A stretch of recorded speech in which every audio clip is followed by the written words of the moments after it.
day to one it all once again. 'Tis I, Norton the First, by grace of God, Emperor of the United States and Protector of Mexico, back with you once again for episode number 139 of Emperor Norton's fantastic history vlog. Today is September 15, 2020. It is our 180th day under COVID-19 restrictions. Rather hard to believe, isn't it? 6 months.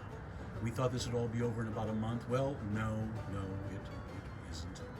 And in fact, we took a look at our first episode, which was March 19. And we're going to show you a clip now of the things we said back then. It would be necessary to get this under control, and they were not followed.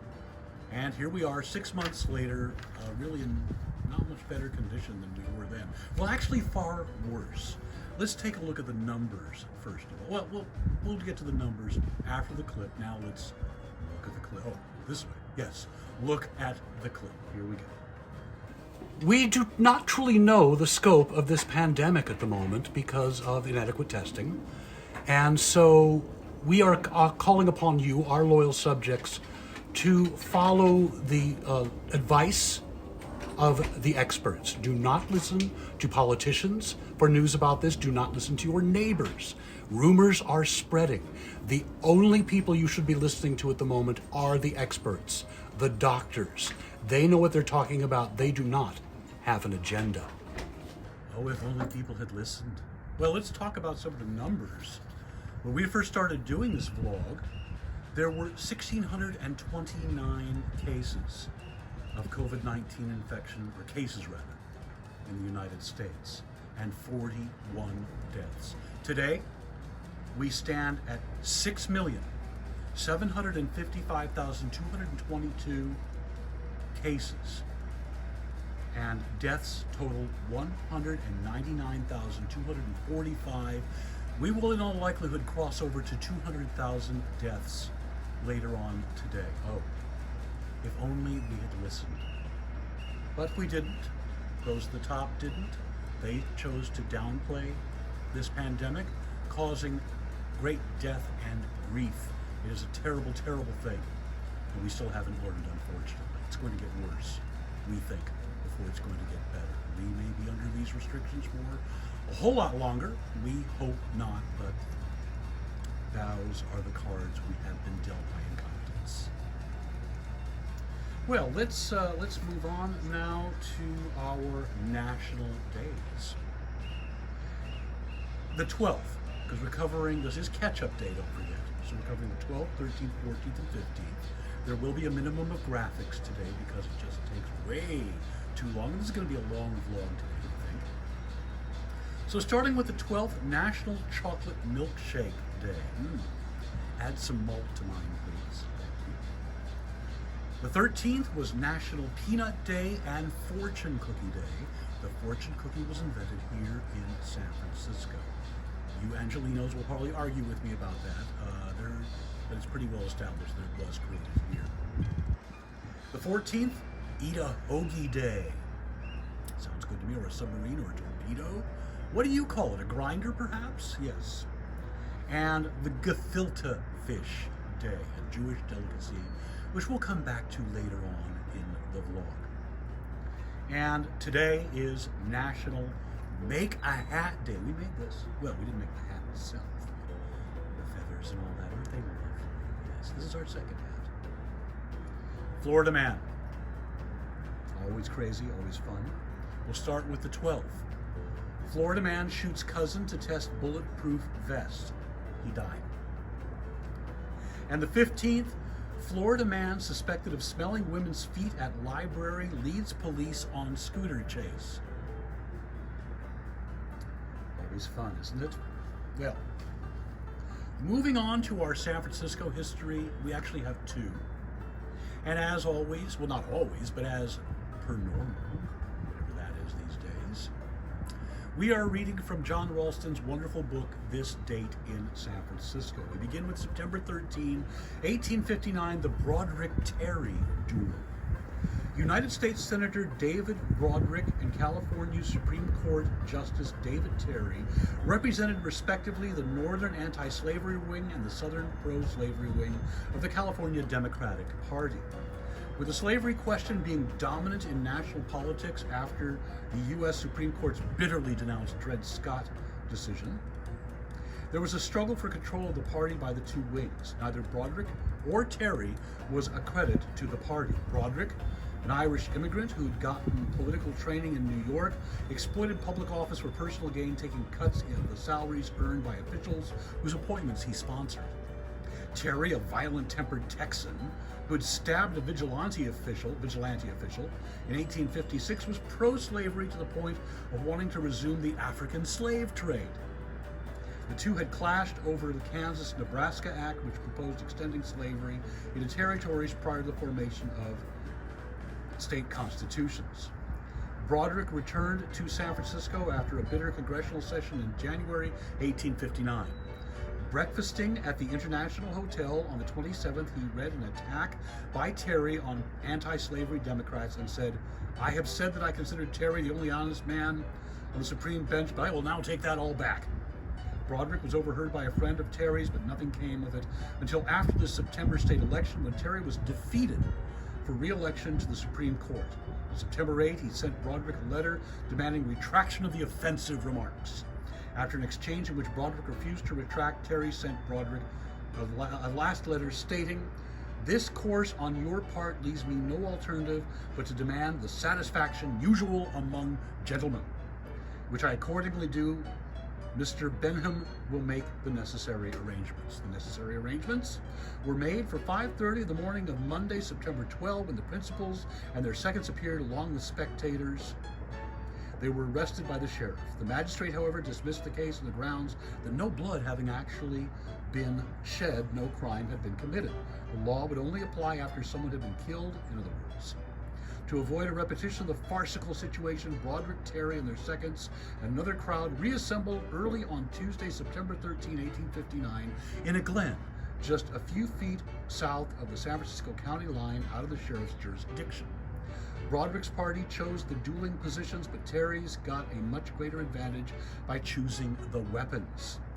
Belgian Ailette pistols, with which Terry had practiced but which Broderick had hardly ever seen, and Broderick and Terry faced each other, pistols pointed downward about 30 feet apart, so close it was practically impossible to miss. At the command "fire," Broderick's pistol discharged prematurely, his ball striking the ground. Terry aimed and fired, struck in the chest. Broderick collapsed. He was taken to a home and died 3 days later. Terry was indicted, but his case was dismissed after a change of venue to Marin County. The Broderick-Terry duel is one of the most significant in American history, ranking with the Burr-Hamilton duel of 1804. And there is a plaque at Lake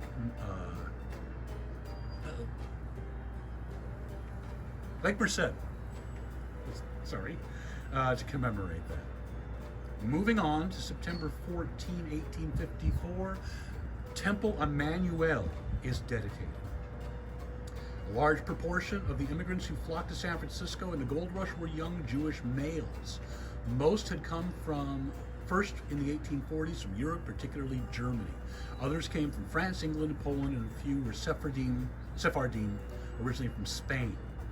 After first coming to the eastern seaboard, a few trekked across the continent, but most made the long voyage around Cape Horn or took the sealand route via the Isthmus of Panama.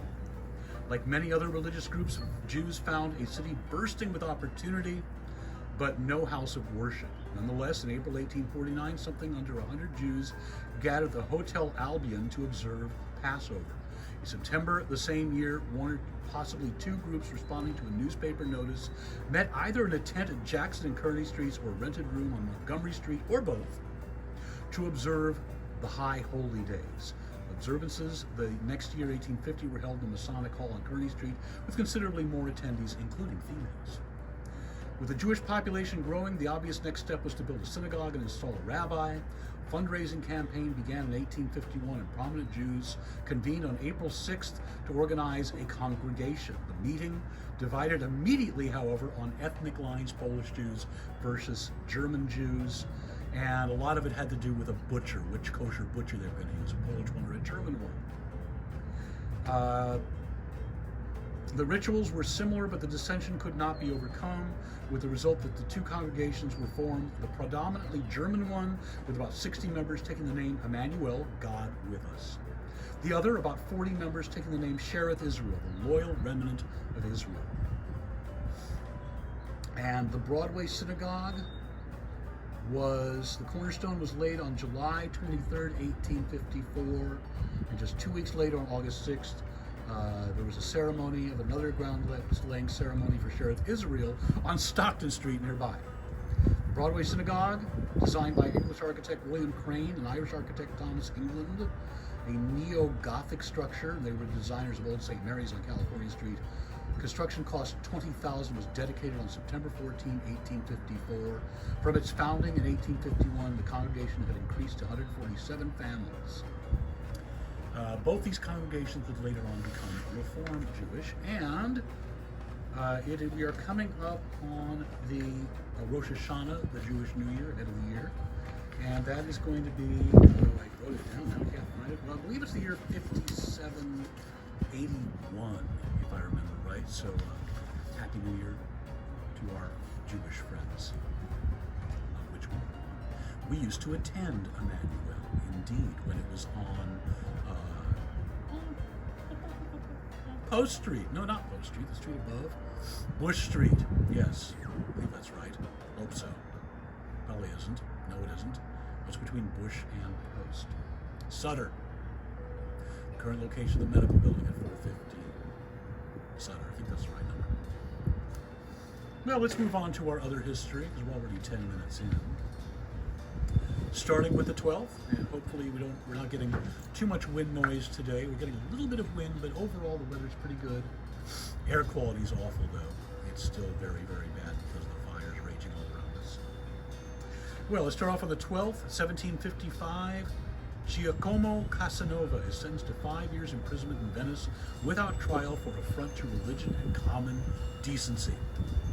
1792, the court-martial begins for the instigators of the mutiny on the Bounty aboard the HMS Duke in Portsmouth Harbor. 1919, Adolf Hitler joins the obscure German Workers' Party as its seventh member, agreeing not with workers' rights, but with its German nationalism and anti-Semitism.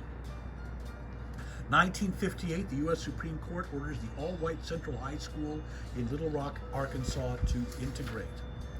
1970, U.S. Professor Timothy Leary, the LSD guru, escapes from California jail.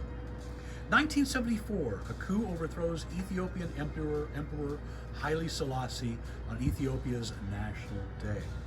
2012, excavators announced that they have found the remains of King Richard III of England under a car park in Leicester. I did it again. Did that on my first visit to England. Sorry. I guess they had a little hunch where he was. The 13th, 1224, St. Francis of Assisi is afflicted with a stigmata after a vision praying on Mount Verna. 1503. Michelangelo begins work on his statue of David. 1985, Super Mario Brothers game first appears. Moving on to the 14th, 1814, Francis Scott Key pens the poem Defense of Fort McHenry, later known as the Star-Spangled Banner, while witnessing the bombardment of Fort McHenry from a ship in Baltimore Harbor. 1901, Theodore Roosevelt is sworn in as the youngest man to serve at that time as U.S. president after William McKinley finally dies after an anarchist shoots him in Buffalo 8 days previous, I believe. 1953, Nikita Khrushchev appointed first secretary of the Communist Party of the Soviet Union. Moving on to the 15th, 1835, HMS Beagle with Charles Darwin on board reaches the Galapagos Islands. 1928, Scottish bacteriologist Alexander Fleming discovers penicillin while studying influenza. Oh, what a difference that made. 1935, the Nuremberg laws deprive German Jews of citizenship and makes the swastika the official symbol of Nazi Germany. 1957, the San Francisco Seals, the Pacific Coast League, play their last game. 1959, Khrushchev again arrives in U.S. to begin a 13-day visit, and that was when he wanted to go to Disneyland more than anything, and they wouldn't let him in because of security concerns. 1982 was the first issue of USA Today. 1997, Google.com is registered as a domain name. Well, what would we do without the Google? 2014, President Obama announces the U.S. will send 3,000 troops to help combat the spread of the Ebola virus. A total of 28,616 people or cases of Ebola were reported worldwide, with 11,310 deaths reported in Guinea, Liberia, and Sierra Leone.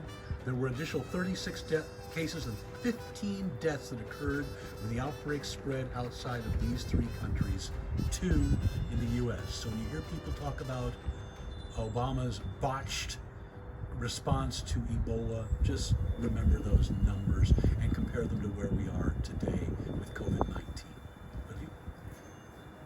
Our births today, starting with the 12th, 1880, H.L. Mencken, American newspaperman and critic.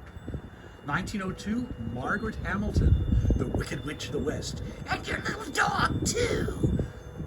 That's hard on the voice. 1913, Jesse Owens, track star who spoiled Hitler's 1936 Olympics with 4 gold medals. African American. Hitler said it would never happen because he thought they were inferior. He proved them wrong, didn't he? Jesse Owens did. Yes, indeed. 1939, Henry Waxman, member of the House of Representatives from Southern California. 1944, Leonard Peltier, Native American activist from the American Indian Movement. 1944, Barry White, who didn't sing the Loves theme, but he wrote it. He had numerous hits. Moving on to the 13th, 1660, Daniel Defoe, who wrote Robinson Crusoe. 1957, Milton S. Hershey, American chocolate tycoon. 1860, General John J. Pershing, Blackjack, from World War I and the Mexican insurrection, where my grandfather served under him. 1916, Roald Dahl, British author of Charlie and the Chocolate Factory, among others. 1925, The Velvet Fog, Mel Tormé. 1938, Judith Martin, Miss Manners, etiquette columnist. And remember, etiquette above all. Moving on to the 14th, 1867, Charles Dana Gibson, American illustrator, the creator of the Gibson Girl. 1879, Margaret Sanger, American nurse and birth control proponent and feminist. 1908, Clayton Moore, The Lone Ranger. 1934, Kate Millett, American feminist and author. 1938, William Koenig, the actor who played Chekhov in the original Star Trek series. Moving on to the 15th, 1254, Marco Polo, not it, Marco Polo, yes indeed. 1789, James Fenimore Cooper, first major American novelist, wrote The Last Mohicans. 1857, William Howard Taft, the 27th President of the United States and also Chief Justice of the U.S. Supreme Court, the only individual to have served in both capacities. 1890, the English crime writer, mystery writer, Agatha Christie. 1907, Fay Wray from King Kong. 1907, Jack Bailey from Queen for a Day. 1913, John Mitchell, Nixon's Attorney General who went to jail. 1946, film director Oliver Stone. Also 1946, actor Tommy Lee Jones. Excuse me. In 1984, Prince Harry, full name Henry Charles Albert David Windsor. That's a mouthful. They always have long names. We are simply Norton the First. Deaths today. Beginning with the 12th, 2013, Roy Dolby, inventor of the Dolby Noise Limiting System. 2017, Edith Windsor, American LGBTQ rights activist, the lead plaintiff in the United States v. Windsor, which the Supreme Court decision granted marriage equality across the U.S. Excuse me, the smoke today is getting to us a little bit. Moving on to the 13th, 1881, Ambrose Burnside, American soldier, industrialist, and politician, governor of Rhode Island at one time, and who popularized the sideburns. Well, we have a full beard now, so that doesn't count. That's where it comes from. Oh, we hope the wind isn't interfering much. We are pretty close to the microphone today. 1931, Lily Elbe, Danish transgender woman, former painter, and first identifiable recipient of sex reassignment surgery. 1977, the great Leopold Stokowski. 1998, George Wallace, governor of Alabama, former presidential candidate. 2006, our favorite governor of Texas, Ann Richards. Moving on to the 14th, Giovanni Domenico Cassini, in 1712, Italian-French mathematician and astronomer. 1715, Dom Perignon, French Benedictine monk who helped improve the quality of champagne. 1836, Aaron Burr, third U.S. president, who killed Alexander Hamilton in a pistol duel. We referenced that earlier. 1851, James Fenimore Cooper, author, Last of the Mohicans. It wasn't the Last of the Mohicans, that was his book. 1901, President McKinley dies in Buffalo after being shot 8 days earlier by an anarchist. We referenced that earlier. Teddy Roosevelt. 1927, San Francisco-born Isadora Duncan dies as her scarf becomes entangled in a car's wheel. Now here's the odd coincidence. 1982, Princess Grace Kelly, Princess of Monaco, dies in a car crash on the exact same day that Isadora Duncan lost her life. Interesting. And on the 15th in 1885, we lost Jumbo, P.T. Barnum's circus elephant. He was hit by a train. And that's, by the way, the word where we get the word jumbo from. It was coined specifically for the elephant, but then it became part of the vernacular.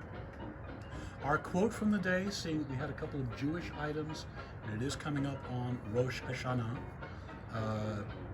We ended with a quote about gefilte fish. This is from John Stewart. The Jews celebrate Passover by eating unpalatable food to remind them what will happen to their people if they leave New York City. The traditional meal often includes gefilte fish. For those of you who don't know what gefilte fish is, it strongly resembles a ball of tuna fish that has been passed nasally. And seeing how it is gefilte fish day, we thought we would consume a little bit of it for you at the end of the vlog today. Oh, look, Mabel, there's a Jew eating gefilte fish. Oh my God. Yep, there we go.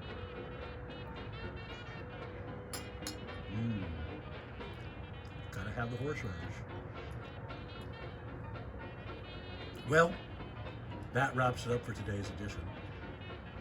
Until we see you again. Oh wait, almost forgot. A few reminders. Don't forget, this Thursday is Empire Day. The anniversary, 161st anniversary of the day we declared ourselves Emperor of the United States. Just the 167th year of the Nortonian reign. We invite you, one and all, to join us on Zoom. Go to the Facebook, the Emperor Norton Legacy League, and sign up. Or just shoot us over an email, emperornortontour@gmail.com. And we will send you the video link. Don't forget to make an Emperor Norton Sunday. The recipe is on there. We can send you the recipe if necessary. Be ready for Ask the Emperor Ask the Emperor question. And then also be prepared, if you want any of these, it's all optional, to answer the question, what do we mean to you? Very important. Also, we accept donations. Here's the information right here. We're going to remember to put up our Venmo account today because we got a donation last week via Venmo, and we greatly appreciate that. We greatly appreciate all of our generous donors. Can't do this without you. Everything's getting ready to blow away here. Winds are coming up again. Also, here is the website for more information about the tours that the Countess and I are hoping to do once again very, very soon. Tours are opening up, but there's a lot of restrictions in place. The air is no good right now for it anyway, but we can start doing tours as of this week.